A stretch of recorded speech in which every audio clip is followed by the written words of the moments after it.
আমরা এ রাজ্যকে সন্ত্রাস মুক্ত করব। কদিন আগে রানীনগর এসেছিলাম, ইকবাল বলল আমরা মিছিল করলাম সন্ত্রাস কবলিত এলাকায়, পুলিশকে দিয়ে পঞ্চায়েতের আগের দিনে ভোট লুট করার ব্যবস্থা করেছে।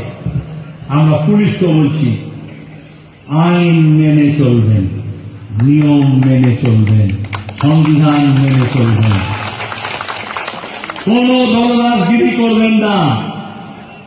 পুলিশের যে সবচেয়ে উপরে ডিজি আছে সেও খালাস, পুলিশ কমিশনার খালাস।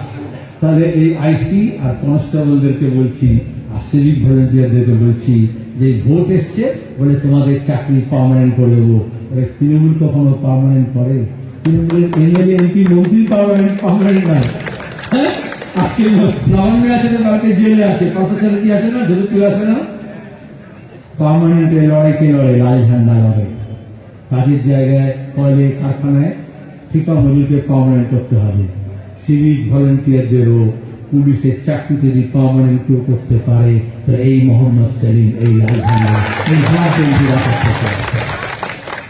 সুতরাং পুলিশ আর সিভিককে বলছি তোমরা চাকরি করো।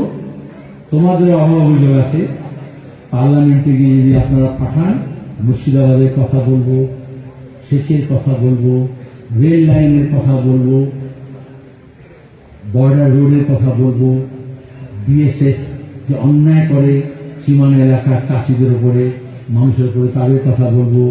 বাংলাদেশ এবং ভারতের মধ্যে মুর্শিদাবাদে যে সীমানা হয় যাতে পাসপোর্ট ভিসা নিয়ে মানুষ যেতে পারে, ব্যবসায়ী যাতে নিজেরা এদিক থেকে এপার থেকে ওখানে যাতায়াত করতে পারে।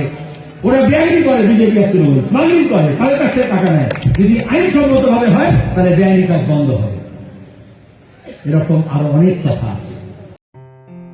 আসন্ন লোকসভা নির্বাচনে রাজ্যের প্রতিটি প্রান্তে বামফ্রন্ট প্রার্থীদের জয়ী করুন।